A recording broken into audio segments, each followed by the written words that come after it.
start.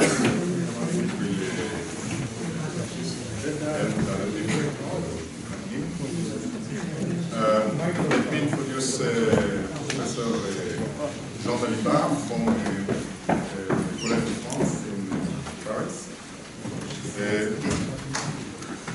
So first of all, to tell you that Professor Dalibard is giving a set of distinguished lectures this week. So if you wish to meet him, it's still possible, but it becomes more and more virtually possible. This first thing. The second thing is that this is the second time that he's giving a distinguished lecture series here at the Technion. The first time was in 2000, so he's a frequent visitor. Thank you very much for this.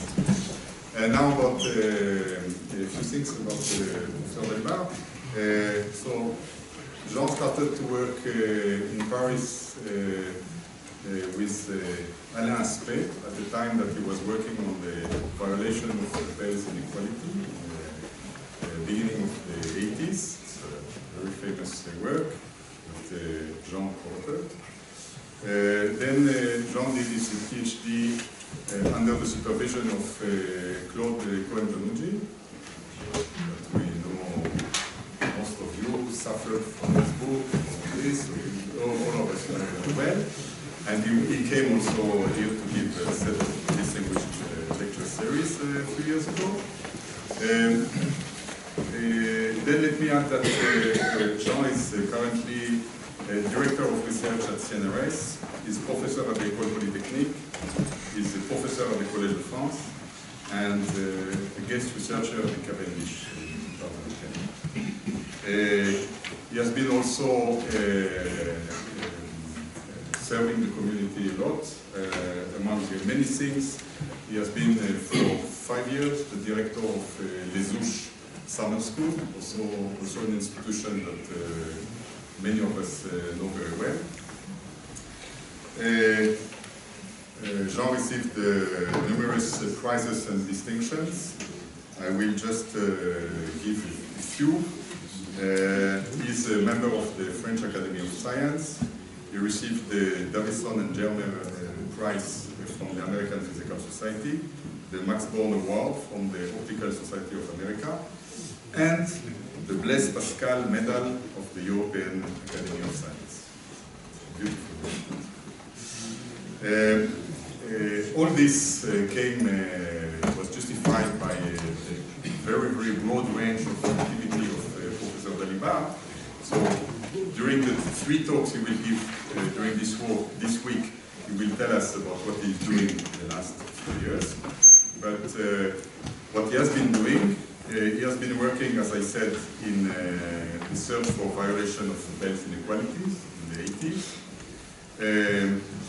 The subject of his PhD thesis was vacuum fluctuations and radiation reaction. Then he has been working also on manipulations and cooling of atoms with lasers, together with Claude Cohen-Tanouji. Claude Cohen-Tanouji, among others, was awarded the Nobel Prize in Physics for, among others, those works.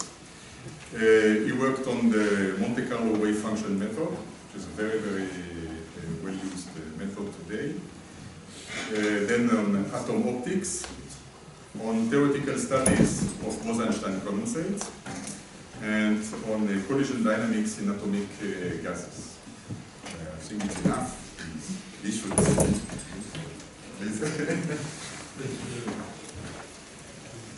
Okay, thank you very much, Eric, for this nice introduction. It's a long list, but it's just means that I'm very old. It's a real pleasure to be back here after several years. I have to say it's really impressive coming back after more than 10 years here to see how much the Technion in general has changed. And I'm coming from Paris, especially in Collège de France, where simply moving a wall takes for decades to discussion whether we should really move a wall. Here, I cannot recognize the campus. There are many buildings everywhere, even the physics buildings completely changed. And it's really a sign of a big dynamic, big momentum, and I really congratulate you for that. It's really impressive. You should see the campus that we get in China. Well, I mean, this is the secret. We should move Collège de France to China. Okay, so indeed I will speak in this series of lectures about atoms, laser-cooled atoms and the topology. And the reason for which I have chosen this subject for this series of lectures is directly related to the Nobel Prize of last year, 2016. I'm not going to speak about gravitational wave of 2017, but the 2016 Nobel Prize was awarded to Thales, Dane, and Kosterlitz for the following level, for theoretical discoveries of topological phase conditions and topological phases of matter. And what I would like to explain in this series of lectures is why and how this topology, which is, as far as I remember when I was a student, a very abstract branch of mathematics, why is topology related to physics and more to experimental physics. So, just as an introduction, I know that many of you have seen that already, but still I think it's important to recast it.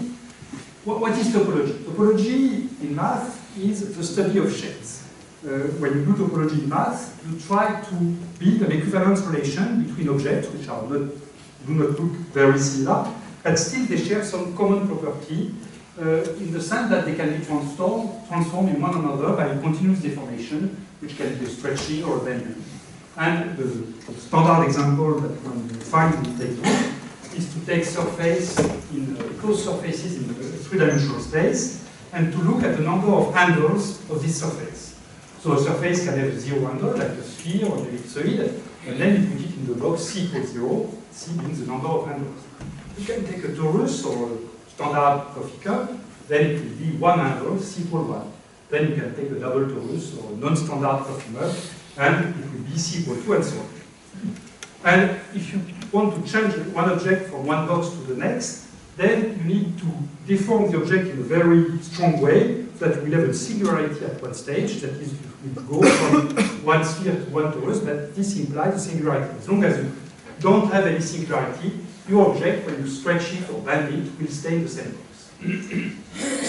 So, in order to understand the link between topology and physics, I think it's nice to look first at the link between topology and geometry. And there, the link between the two is provided by this wonderful theorem. I think it's really a very nice mathematical proof of something which relates topological stuff here on the left-hand side, which is this number of handles, to a geometrical quantity, capital omega r here, which is simply the curvature of the surface. And you define the curvature of the surface just by looking at the radii of curvature of this surface. So if you take a sphere, for example, two radii of curvature are equal, and so this curvature is simply the 1 over the r squared, so the radius of the sphere. And the Gauss-Bonnet theorem precisely establishes this link between C, the number of handles, and this omega of r. Omega of r defines a geometrical local property of the surface. It tells you how much the surface is curved. Is it like a sphere, or like an hyperboloid, or something like this. And of course, if you look at simply one value of r, one point in space, you can tell whether the surface has 0 or 2 or 1 handle. But if you integrate omega over the closed surface, then if you divide the result by 4 pi and take minus sign and 1, you get the number of handles. And now, once you have this result, it's relatively easy to understand why in physics there can be also a link between topology and what we measure in our lab. The reason is that now, if you can have a physical quantity which can be expressed as a sum, as an integral of some quantity f of lambda, where lambda is a closed, capital lambda is a closed line or a closed surface, and f of lambda is a local property of your system, then if these quantities can be expressed in this way, and f has the structure of a curvature, like this omega of r here, then this integral here may be quantized. And that's the case, for example, that you find in the quantum Hall effect.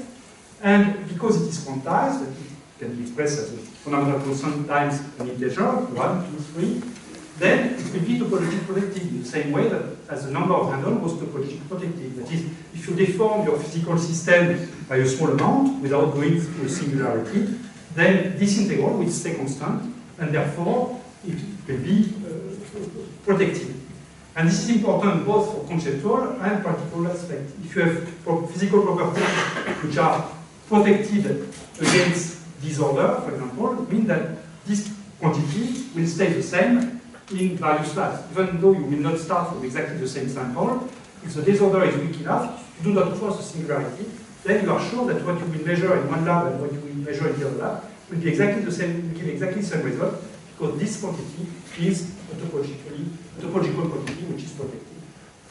Okay, so this is well known from all the theory of quantum Hall effect, and what I would like to discuss in my series of lectures is how the closed atom business can give some new aspects or revisit some old problems along these lines. So for this colloquium, there will be two parts.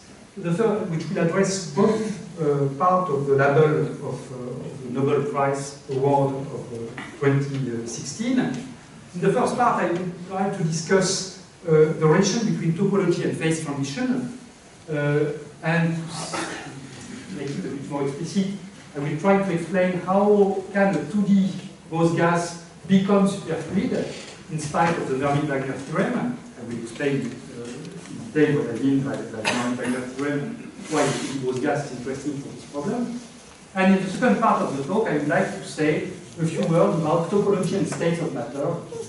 In particular, I would like to discuss the physics of artificial gauge field and the so-called Chern number, which generalizes this notion of number of handle in a surface. Okay, so let me start with the first part, which was the first part of the label of the Nobel Prize Award, topological phases of matter. And before addressing really what is a topological phase transition, let me start with the standard phase transition, which is Bose-Einstein condensation. So I'm now in 3 dimensions at this stage. I take an ideal gas of bosons, or weakly interacting Bose-gas. And for this system, there are 2 length scales to describe it: the distance between particle B and B, and the wavelengths, the thermal wavelength of the particle lambda. And I think we all know here that there can be a phase transition in the system when we vary the ratio between these 2 lengths, lambda and B. If I am in the situation where lambda, the thermal wavelength, is very small compared to B, and the temperature is large, then I can describe my particle as little billiard balls, essentially. So then we have gas which retain more or less Boltzmann statistics, nothing special. And when I decrease the temperature, I will increase the value of lambda, keeping a density constant, for example, so keeping little b constant. I will reach a moment where lambda will become of the order of b, and at a well-defined ratio between lambda and b, of the order of 1, there is a phase transition. This is the so-called Bose-Einstein condensation, which could be called Einstein condensation, because it's really Einstein who discovered it, which corresponds to a macroscopic accumulation of particles in the ground state of the box. And the modern way to describe this condensation is to say that if I take my sample, irrespective of its size, once I have crossed the condensation point, if I take the phase of the sample at one place here and the phase of the sample at another place here, irrespective of the distance between the 2 points, there will be a phase relation, a well-established phase relation between this point and that point. So, mathematical term, if I take the one-body correlation function G1, which is simply the thermal average of psi of 0, which destroys the particle in 0, psi vector of R, which creates a particle in R, this quantity has a non-zero limit when R tends to infinity. If I take a condensate which has the size of the Pacific Ocean, for example, then there will be, if it is sufficiently thick to be 3D, then there will be a phase relation between the west coast of America and Japan, even though they are very far. Okay, so this is what is known in 3D. This is an example of a standard second-order phase transition. And one consequence of that is that the system, if I add interaction, can become superfluid, can flow without viscosity. Through little. Now, when we go to 2D, the situation is dramatically different. The question was raised for the first time by Pyers in 1930. Pyers was the first one to ask himself what would happen to the phase transition that we know if we were living in a 2-dimensional world. Pyre was not considering Bose-Einstein condensation. Pyre was considering simply the phase condition where you have a liquid, which is transactional invariant, to a solid, to a crystal. And Pyre showed that actually this phase condition cannot take place at a non-zero temperature in a two-dimensional world or in a one-dimensional world. And the reason for that is that when you are at a non-zero temperature, you have an enhanced fall of thermal fluctuation. To say it in a very simple way, when you are in 1D or 2D, you don't have enough neighbors. So if one atom, which is one of the atoms which is supposed to form a crystal, is not where it should be, but is offset by some amount, then there is not enough frustration around him, around it, to be relevant. So in 1D or 2D, the thermal fluctuations are big enough, the atoms can move a lot with respect to what should be their equilibrium position, and because of this thermal motion, there is no crystal which is formed. By contrast to 3D. So Pyre understood this for making the impossibility of making a crystal in 2 or 1 dimension, and then it was generalized by Mermin-Wagner and Goldberg, in particular for Bose-Einstein condensation, and the statement of the Mermin-Wagner theorem is that if you take short-range interaction, there cannot be any breaking of the continuous symmetry, either the transactional symmetry for making a crystal, or picking up a global phase in the case of Bose-Einstein condensation. There cannot be breaking of the continuous symmetry in 1D or 2D. So no conventional phase condition. So it looks a bit boring in this way, but this is where the gentleman who got the Nobel Prize last year coming today. It was understood by Kosarit and Tarles in 72-73, following some preliminary work by Berezins in 71, that actually, even though there are no standard phase conditions, there is still room for unconventional phase conditions. And so I will call this phase condition BKT because of Berezins, Kosarit, and Tarles. And what governs this transition, what drives this transition, is the creation of topological effects. In the context of the Bose gas, these are quantized vortices. This is what I would like to discuss now. So, what is a vortex in a 2D Bose gas? Well, it's actually a very simple object. I have my 2D Bose gas, and I assume that I can describe it with good approximation by a classical field, psi of R. So, psi of R is a complex object, which takes different values in place. I can write it as a square root of the density, rho of R, times some phase factor, e to the I theta of R. And both rho of R and theta of R are fluctuating fields. We all learn in quantum mechanics that when you have a wave function like this, you have a velocity field which is associated to this wave function, which is simply the gradient of the phase times the power of the phase. And a vortex, in this context, is simply a place where the density is 0 and around which the phase rotates by plus or minus 2 pi. There can also be vortices of charge, what I would call topological charge plus 2 or minus 2, where the phase rotates by plus or minus 4 pi or plus or minus 6 pi, topological charge plus or minus 3. But for the reasoning, it's enough to consider topological charge plus or minus 1, which corresponds to rotation of the phase of plus or minus 2 pi around the 0 of the density. And the simplest model of a vortex corresponds to a velocity field which is uniform around this point, and it varies like 1 over r, and if the velocity is 1 over r, if you take the integral of the velocity field around this point, you get indeed the quantization that is written. The key point to understand at this stage is that a single vortex like this one is topologically projective. That is, if I have a point where the density is 0 and where the phase rotates by plus 2 pi around this point, minus 2 pi, then I cannot, by a smooth deformation of the system, to get rid of this vortex. What I can reason is to move the 0 somewhere else, but I cannot get rid of the phase winding of plus 2 pi or minus 2 pi by a simple deformation of the field. The only way vortices can appear and disappear in a system like that is by invoking some processes where I will have pairs of opposite charges that you will see in a moment. So by opposite charge, I mean a vortex of rotation of phase plus 2 pi and a vortex of phase minus 2 pi. Then these two vortices can go from the top of each other and annihilate. But if I have a single vortex, it is protected. And this is precisely the essence of the BKT transition. What BKT understood is that you always have vortices present in the system, at least if the temperature is not 0, so there are thermal excitation of the system. But when the temperature is low, The only way for these vortices to exist is under the form of bound vortex anti-vortex pair. What I call anti-vortex is the phase winding of minus 2 pi. What I call vortex is the phase winding of plus 2 pi.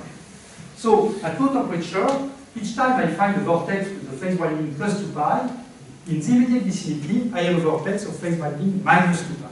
And the two form bound object. Okay? When I increase the temperature, then the average distance between the two members of the pair increases until I reach temperature where there the distance between two members tends to infinity. At this stage, then I have a purification of free vortices. The positive vortex and the negative vortices live their own life, and there this will kill all superfluidity. This system can be superfluid, but this system cannot be superfluid, and it's easy to understand. We assume that you have some current flowing on the black line here. This line of current will be permanently crossed by positive or negative vortices in one way or the other. So the value of the current on the black line will fluctuate and rapidly tends to zero. Whereas in this case, since the black line is crossed at the same time by a positive and a negative vortex, they are moved together, then the value of the current doesn't change, so the current, metastable current, can exist in this system. So the phase diagram that BKT predicted is the following. When you increase the temperature from 0 to a large value, below some critical value Tc, the system is superfluid. Above Tc, it is normal. And we're able to characterize mathematically the behavior of the system by looking at this one-body Gaussian function that I already introduced. Below Tc, the function g1 decays algebraically. Above Tc, it decays exponentially. So G1 always tends to 0 at infinity. It has to, because this is the Mermin-Wagner theorem. There is no long-range order in the system, because I am in 2D. But the way it tends to 0 is not at all the same below Tc and above Tc. Above Tc, it tends to 0 very fast, exponentially fast, whereas below Tc, it tends to 0 slowly, algebraically. And moreover, the exponent alpha of the algebraic decay here is related to the superfluid density, ρs, times lambda square, where lambda again is the wavelengths, thermal wavelengths of the atom. So, yes, maybe I have time to explain very briefly how you get this, I come back just to how you get this result here, and how you get also the fact that the value of alpha that you have at the phase foundation, I wanted to say that before we move to the next slide. When you look at the value of alpha here, the product of ρs lambda square, you find that here alpha is always larger than 4, and right at Tc, alpha jumps from the value 4 to the value 0. So ρs is always above 4 over lambda square here, and right at here, ρs jumps from 4 over lambda square to 0. There is a jump of the superfluid density right at the transition. So I would like to explain very briefly how you can get this result. This is an argument that was shown in the original paper by Kosaris and Taues, which I think is a wonderful argument, and it's a few lines, but it's enough to take you to Stockholm. So it's an important line. Excuse me. So it's an important line. And the idea is to ask ourselves, what is the probability for a single vortex to appear as the thermal excitation, and at a non-zero temperature? And there, you have simply to calculate the free energy, to calculate the balance between the energy cost and the entropy gain to have a single vortex to appear. So what is the energy cost? The energy cost is simply the kinetic energy of the vortex. Putting a vortex means that you will put its velocity field in 1 over r, as I mentioned before, so it will cost some kinetic energy, which will be simply the integral of ρs of r, superfluid density, times v squared, the velocity integrated over in the plane. So this integral is a bit difficult to calculate because ρs is not really uniform, but as a model, let's say that ρs is 0 on the vortex core itself, which has a side, and is uniform when I take r larger than the side. So this, then it's easy to calculate. I get ρs out of the integral. V is 1 over r, so v squared is 1 over r squared, times d2r. d2r is simply 2 pi r dr, in two dimensions. So then we cover the integral of 1 over r, which is a log. So the kinetic energy is simply, when I integrate, log of r, the size of my sample, take finite size sample at this stage, divided by psi, the vortex core. This is the first part of the BKT result. Now the entropy. What is the entropy gain? So the entropy for a vortex is simply, that's Boltzmann definition, kb log of W, and W is the number of ways to locate a vortex, which is an object of area pi psi square, in a disk which has an area pi r square. So W is simply the ratio between the two areas, pi r square or pi psi square. So I get for S simply kb log of r square or psi square. And this is the beauty of the result by BKT. Again, this is, I think, what is very convincing. It's very simple. When you look at F minus Ts, you see that it involves the same dependence with respect to the system size, this log of R of psi. So you can write this F of P minus Ts like log of R square divided by psi square times something which depends on the density rho s and the temperature kBt. This kBt is basically the F minus kTs. And so when you take the thermodynamic limit, R goes to infinity, you have two options, depending whether this coefficient is positive or negative. This coefficient here is positive. F will tend to plus infinity when R tends to infinity, which means that the free energy will be very, very large. It will be very, very unlikely to have a single vortex. Okay? And meaning saying that this is positive means that the temperature should be low enough. More specifically, the temperature should be below some critical temperature Tc, which is simply just do the algebra by introducing the value of lambda square, Tc over T equal 1/4 of OS lambda square. This is what I introduced before.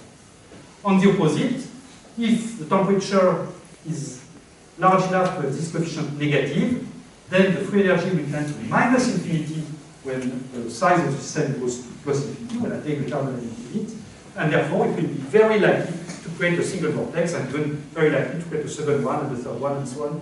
That's what I said when I say they will proliferate. So simply by this simple argument, you can see why you have a phase transition in this system. So, what are the experimental evidence for this thing? So the first evidence came from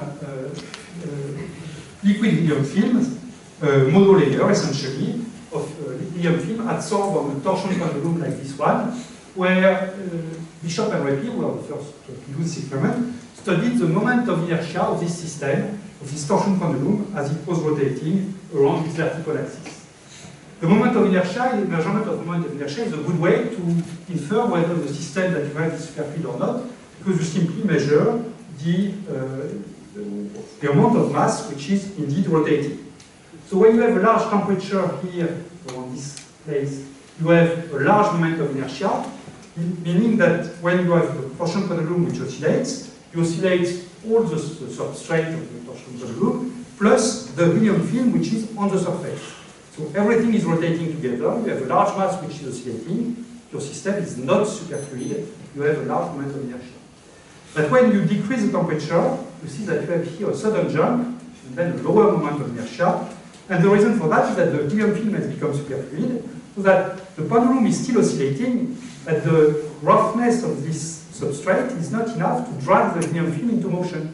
So the helium film stays at rest in the lab frame, like this, but the substrate is still oscillating. So you have a reduced mass which is now oscillating in the lab. And this was a direct proof of, indeed, the existence of a phase transition in a two-dimensional system.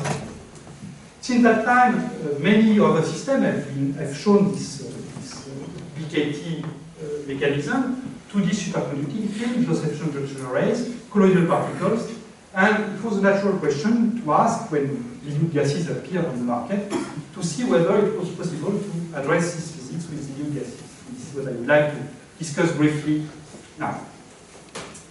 So, if I restrict for the moment to dilute gases in atoms, the way one produces a 2D gas of atoms is simply to freeze in one direction. And we always freeze the vertical direction in what I will discuss. So a simple way to do that is to take very cold atom, laser-cooled atom. I will not discuss laser cooling here. I have several talks on laser cooling and evaporative cooling before. There are specialists of this in this room. I will not think about that here. The idea here is to take this laser-cooled and evaporative atom and then to try trap them very strongly along the z direction. So you take, for example, a laser beam which has a node z equals 0, and you choose your laser frequencies that the atoms are repelled by the large intensity region. So the atom will want to sit where there is no light. This is possible if you choose properly your laser frequency. So the atom will try to sit in the plane z equals 0 around this node of the laser. The atom can also sit above and below, but this we can leave. So we are interested in the atom which want to sit here. So the atom are immediately, the vertical degree of freedom for the atom is immediately frozen, and the atom can move in the xy plane. And in the xy plane, you can do a bit what you want.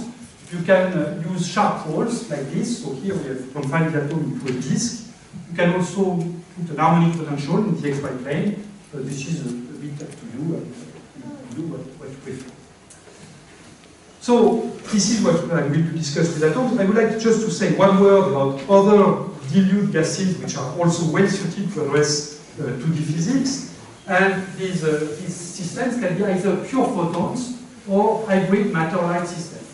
So about pure photons, this is a work which is done here, for example, in the book of Moti Segev, where there actually the two dimensions are produced in this way. You take the 2D array of evanescently coupled waveguides, essentially optical fibers. So the xy plane is the entrance plane of these fibers, and the light will turn into the fiber, and as it propagates along the fiber, this propagation plays the role of time, and you can use the distance is long enough, you may have here some kind of steady state of a 2D system with some coupling between neighbors, which plays the role of degree of motion along in the xy. The hybrid matter-light system are, I have in mind here, are exciton polariton, which are superposition of a photon trapped in a cavity between two mirrors, and the matter here is an exciton, that is an electron-hole pair, and this hybrid system are also very well designed to study topological phases of matter, and here, Eric, for example, is a specialist working with electrons.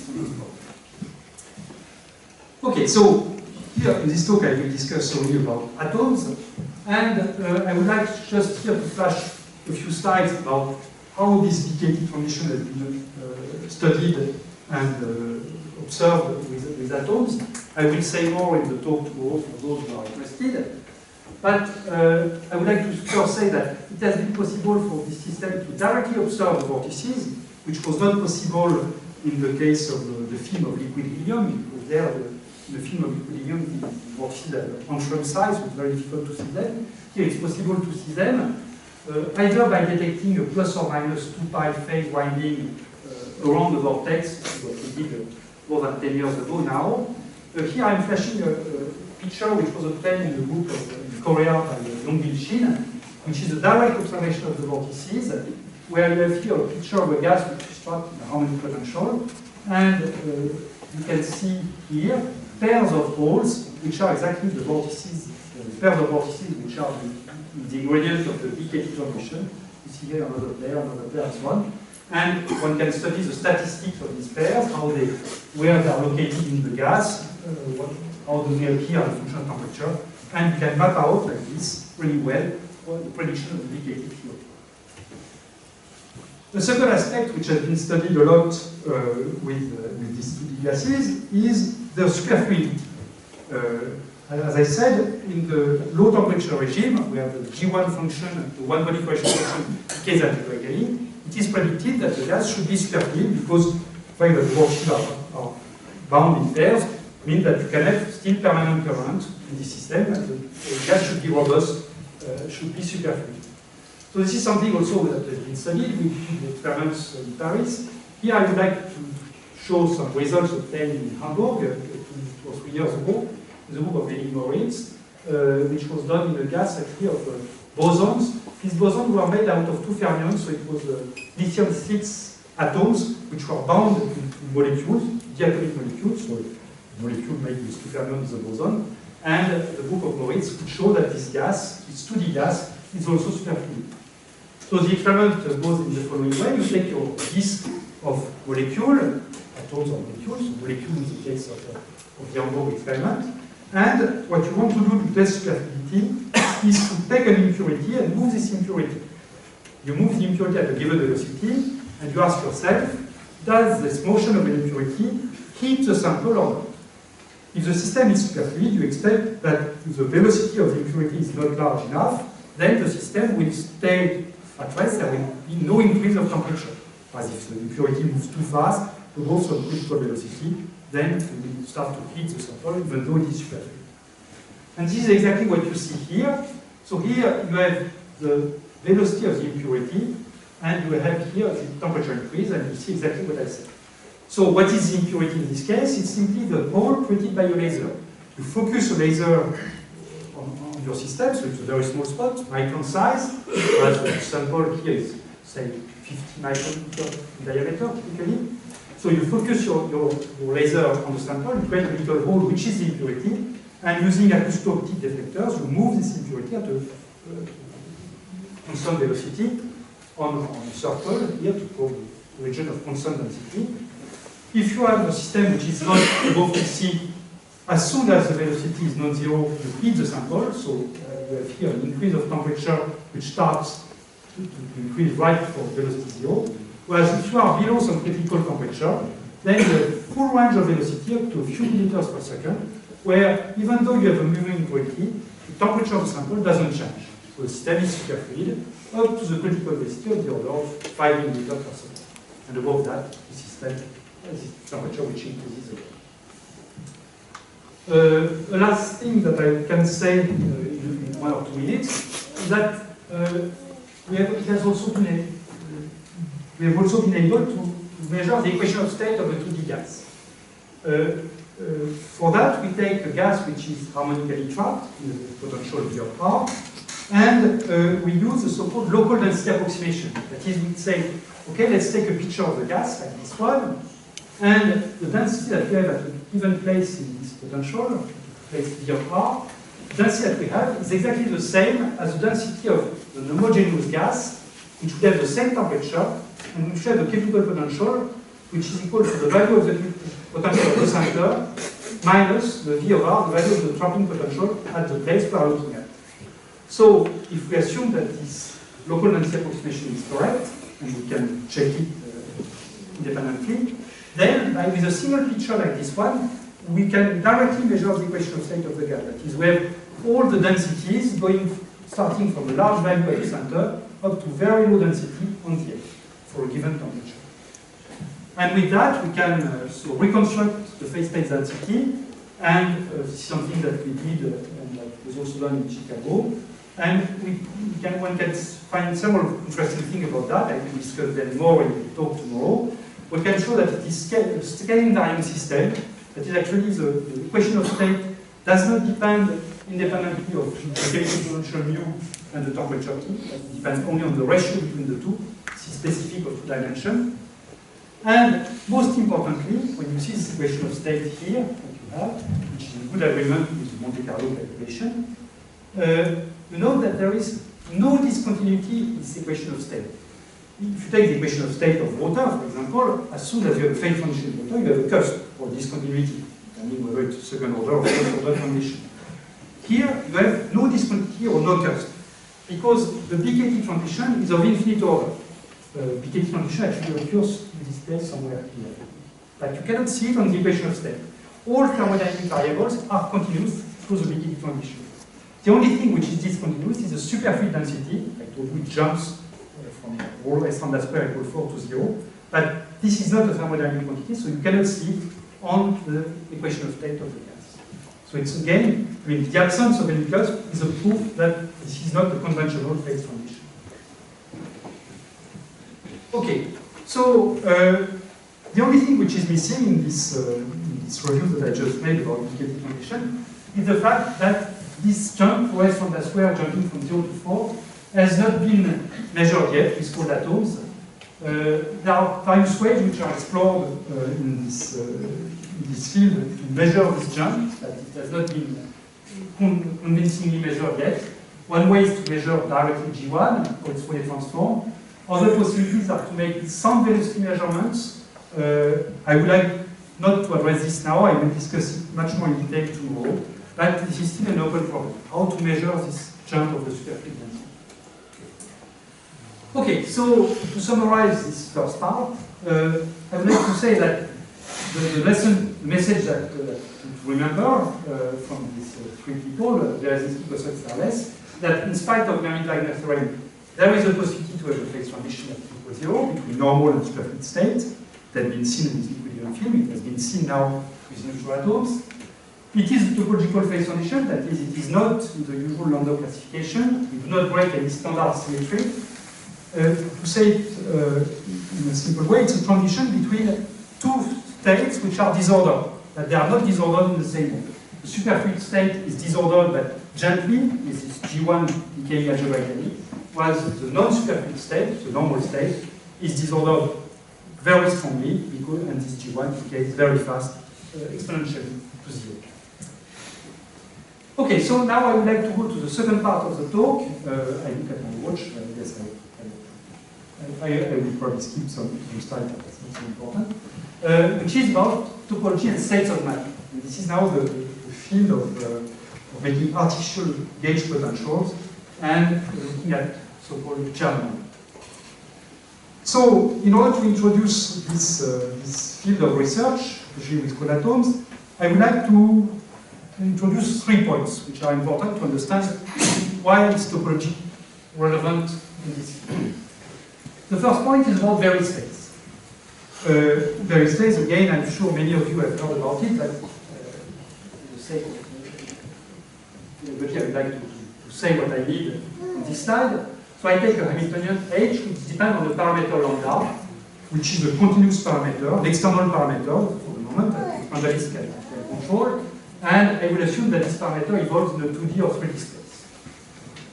For each value of this parameter lambda, I assume that I've been able to diagonalize the Hamiltonian, so I know the energy and the eigenstates of this H of lambda. I know the psi n of lambda and phi n of lambda.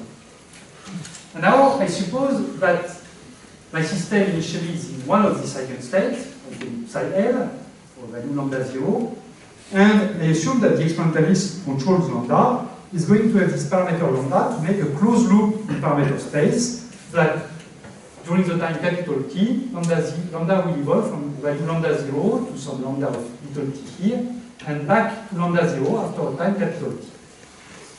So the adiabatic theorem tells me that if I do this loop slowly enough, and if there is no degeneracy of the eigenstates along the loop, then at the end of the loop, I will still be in the eigenstates that I was occupying at the beginning, but there may be a phase factor coming in front, because it's the same physical state, but the state in the Hilbert space is not necessarily the same, so there may be a phase factor to the alpha. What is hiding in this capital phi?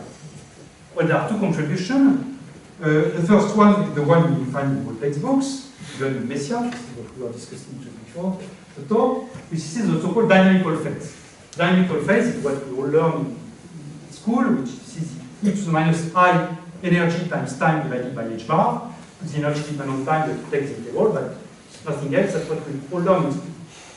The second thing is a geometrical phase, which is named after Berry, and other people also understood this maybe slightly before the Berry's paper, but it's called Berry's phase, or geometrical phase. And this is not in Messiaen's book, although all the ingredients are present in Messiaen's book. And this geometrical phase can be written in the following way, and here you start to recognize the Gauss-Bonnet theorem that I said before. It can be written as the integral of a curvature, omega of lambda, over the closed surface supported by the contour. And the very curvature is easy to calculate. It involves simply the state psi L that is followed by the system.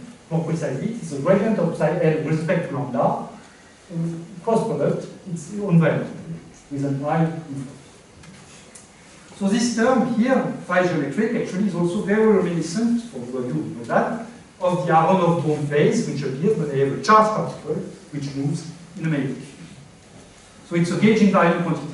I can make a gauge transform on the psi L here, and the value of omega will change. Second ingredient that I need is the Bloch theorem. So the Bloch theorem is a theorem which tells me how I should look for the eigenstate of a system, describing the motion of a particle, when this particle moves in a canonic potential. So I take, for example, a square lattice, so v of x plus a equals v of xy, and equals v of xy plus a. And then it is possible to look for the eigenstates of this problem in the following way. A plane wave e to the IQR, which is what I would get if I had strictly no potential, times something which is, tells me that there is a potential present, that there is V present. But this something is very simple. It's UQ of R, where UQ is itself is a periodic function over the lattice. So let's say that I looked for the eigenstates of the motion of my particle on this form. So for each value of Q, which is called quasi-momentum, I have some energy E of Q. And one important point that will play a role in the following is that the quasi-momentum Q can be restricted to the third Brillouin zone. That is, if I take two values of Q, the two values of the quasi-momentum entering into this block state, it differs by a quantity 2 pi over A is the period of the potential, then these two values of Q correspond to the same physical state. And this is easy to understand because if I change Q or Qx, Qy to this quantity, the contribution of the 2 pi over A in this exponential will be periodic, so it can be reincorporated into the UQ of R, so physically the two states here are the same. The state corresponding to this Q and this. So if I look in the plane Qx, Qy, corresponding to this quasi-momentum, actually I have to restrict the search for the value of Q into this square here, between minus pi over A plus pi over A, and this point corresponds to the same physical state at this point, and that point here corresponds to the same physical state at that point. So I insist on this because it tells me that when I have a particle moving in periodic potential, when I parameterize the eigenstate in this way, then the Brillouin zone, the zone where I have to look for the Q's, has the structure of a torus. That is, the upper edge is equivalent to the lower edge, and the left edge is the same thing as the right edge. It's really like the torus. This was the second ingredient I need. The third one is Bloch oscillation.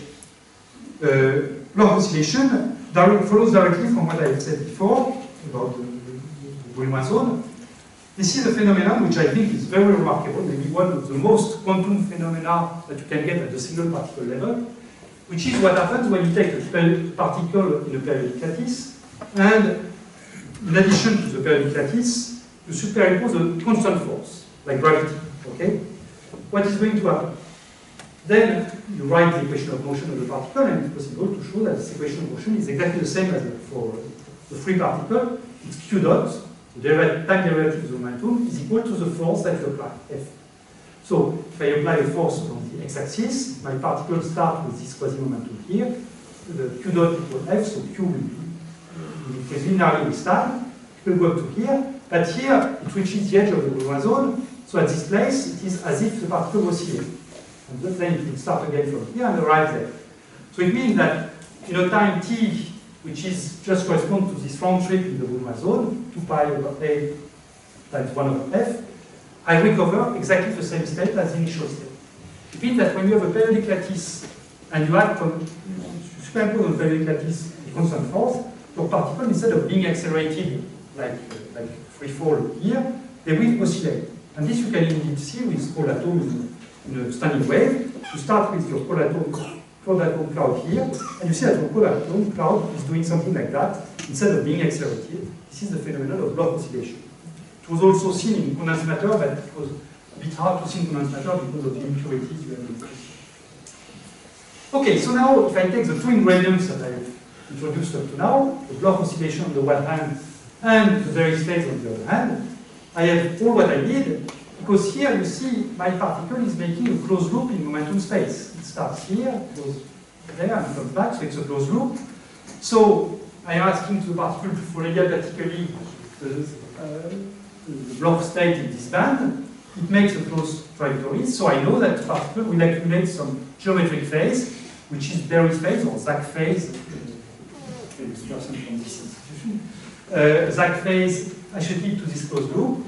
And this Zach phase will be, as I said before, directly related to the curvature, Berry curvature, which is here nothing but the cross product between the gradient of UQ, the periodic part of the Bloch function, times itself.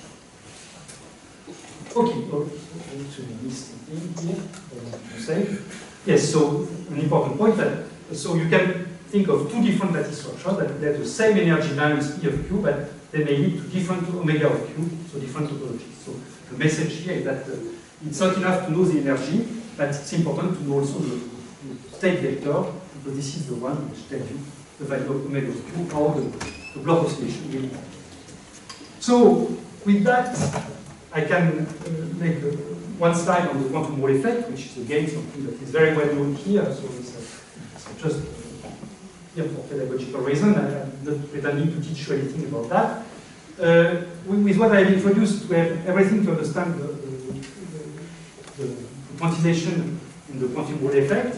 So we take a sample like this one here, which is infinite along this direction, infinite along the x direction. Suppose that I apply a force along the x direction, and I ask myself, is there a current flowing in the system? So there will be no current along the x direction if I take a band which is filled. If I take the Brillouin zone which is here, if I put one fermion per state in this Brillouin zone, it will be an insulator, so I will have no current along this direction. But still, I may have for each electron this Bloch oscillation phenomenon, that is, each electron will start here, make a round trip and come back here, still fulfilling Pauli principle. I will never get two fermions of the same state. So I will have this constant drift in the Brillouin zone. So I will have some phase accumulated after a Bloch period, and the phase which is accumulated is I calculate for each electron, so it will be simply the integral of the whole Brillouin zone of this curvature, omega z of Q, that I introduced before. And so a remarkable result, I'm not going to prove here, is that this quantity C is an integer. I'm not going to prove it, but it's directly related to the Gauss-Bonnet theorem. I told you before the Gauss-Bonnet theorem, which tells you that the integral of the curvature on a closed surface gives you the number of handle for surface. So here, the same mathematics, the integral of this curvature gives you an integer. And this integer is nothing but the displacement of the fluid along the along the y direction. So in one Bloch period, it is the time it takes for one particle to make a full trip here, the fluid will move along the y direction, and it will move by a quantity which is the unit of the lattice period, the little a, times this integer c. The fact that the particle moves along the vertical direction here is not surprising in itself. Even at the classical level, we know that if I have a particle which with a force which is along x, the magnetic field which is perpendicular to the ball, we know that there is a whole current along this direction. But what is surprising in this context is the fact that it's quantized, that is the motion along this direction is quantized, more specifically in one Bloch period, the fluid moved by an integer amount of little a, the lattice period. So how can one see that? Well, when you look at this quantity, which has to be non-zero to have a motion in this direction, the y direction, you find out that you have to break for time reversal symmetry. If you don't break time reversal symmetry, it's relatively easy to prove that omega z of minus q is equal to minus omega z of q, and therefore the two halves of the Brillouin zone compensate each other and you get c equals 0. So one has to break time reversal symmetry in order to find something non-zero. So how can one see that with cold atoms? So one has to make first a lattice for the cold atom, and a lattice is simply actually a laser standing wave. So you apply a laser standing wave along x, a laser standing wave along y, you have nodes and non-nodes, and if you choose well your laser intensity and your laser frequency, the atom will try to accumulate, say, at the nodes of the standing wave, so you have a square lattice, for example, in the plane. Now you have to break time reversal symmetry.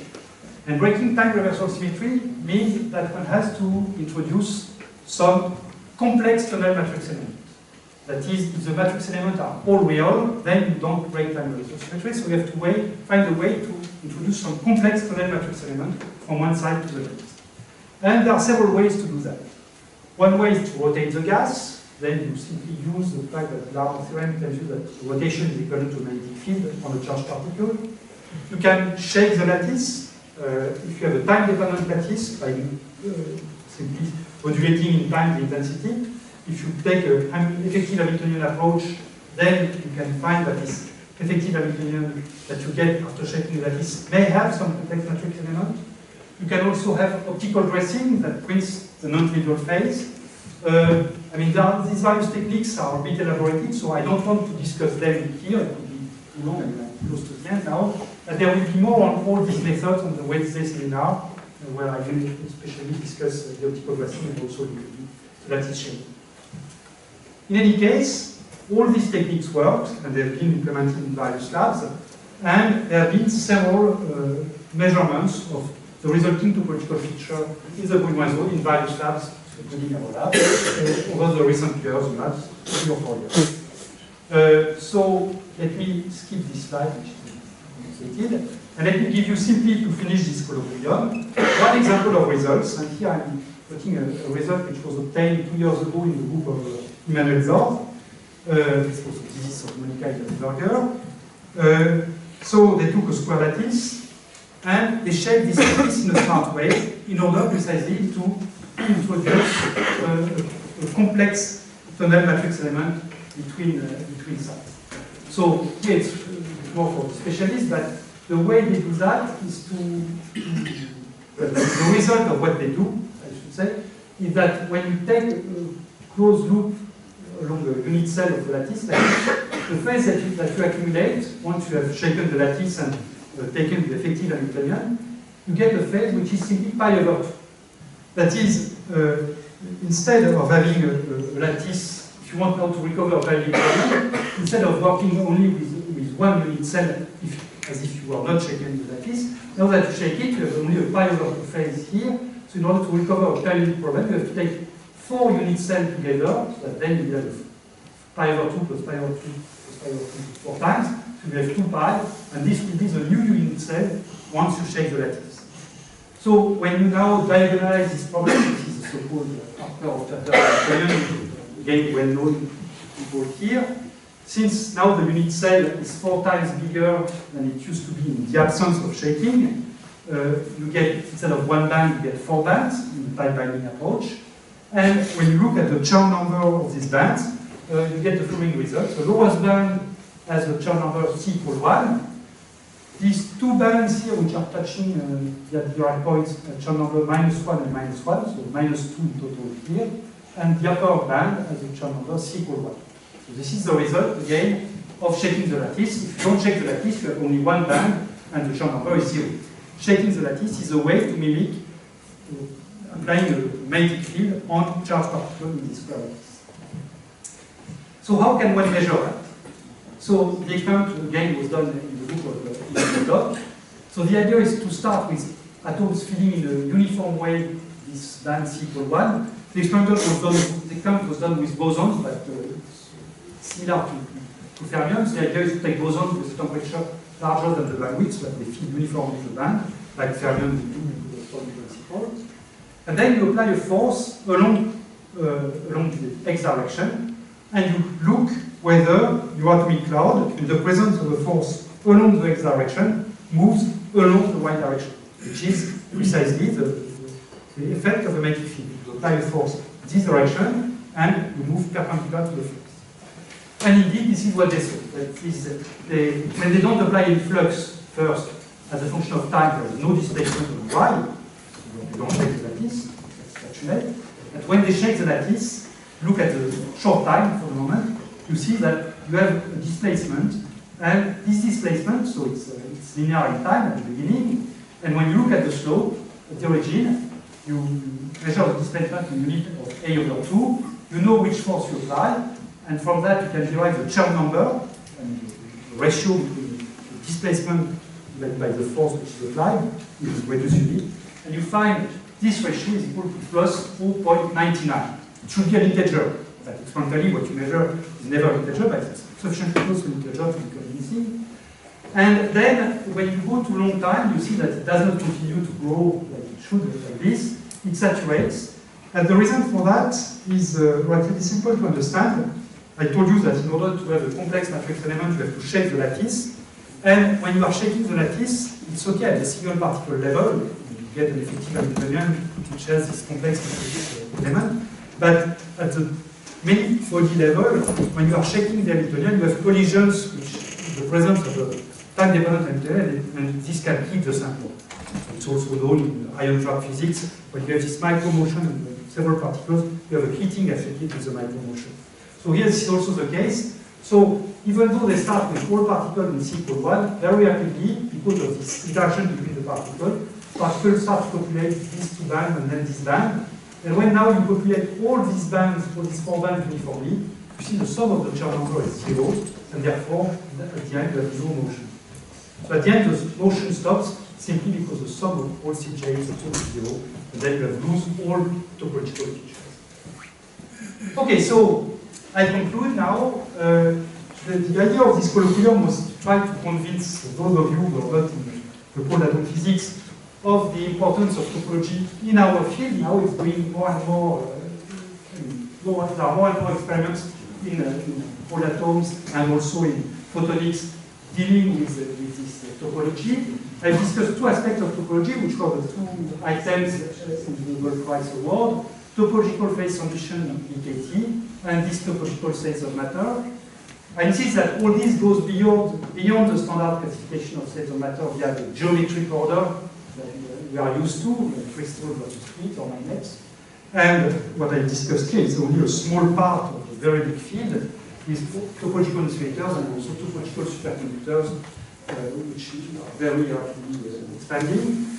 And as I said, I hope that I convince you that cold atoms and cold photonic systems provide a nice practical way to implement some model Hamiltonian. I discussed here the after of Shatter Hamiltonian with this system, but one can also think of implementing Haldane Hamiltonian, which is very interesting also. Or if you are interested in topological superconductors and Majorana physics, you can think of the Kitaev chain also, which can be implemented with cold atom systems. I think it's only the beginning of a nice story, and I thank you very much for your attention.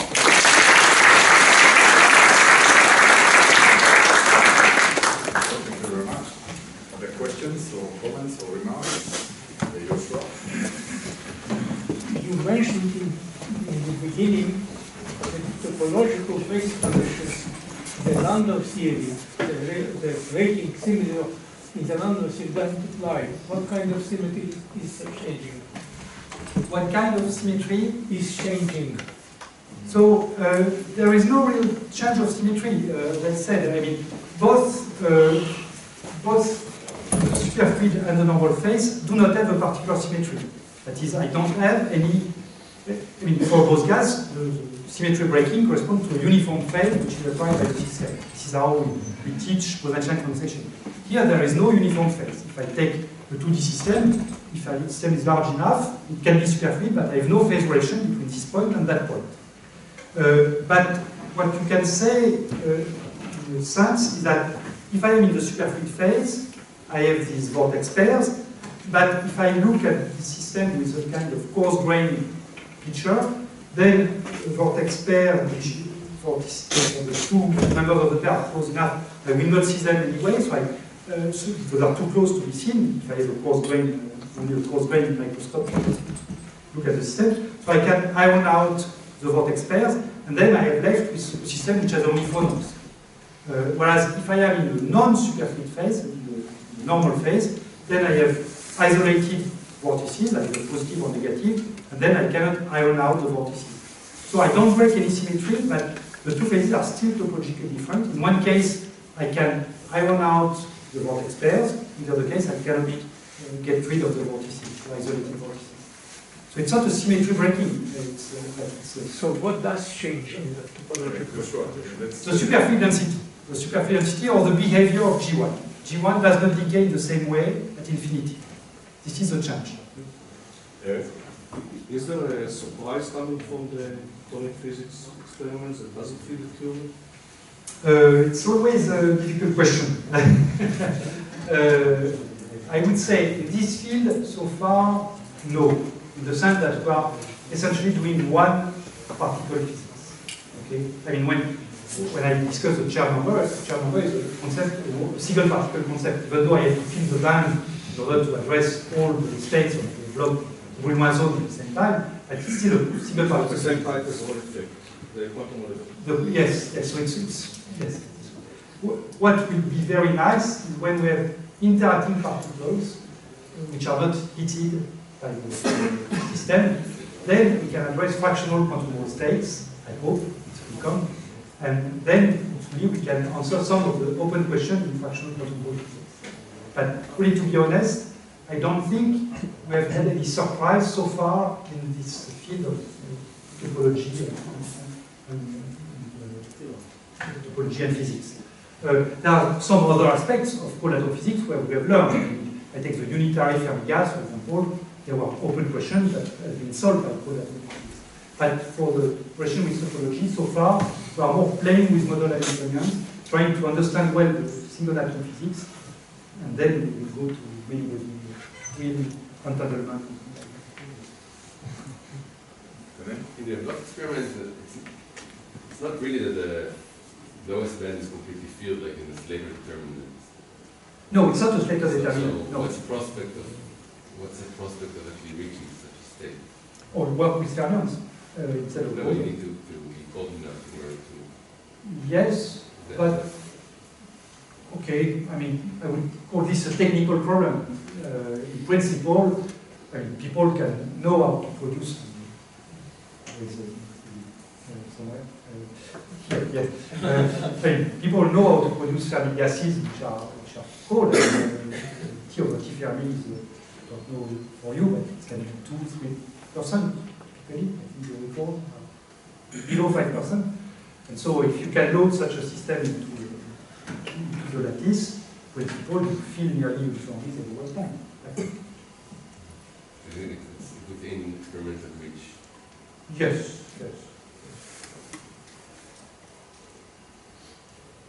Some more questions?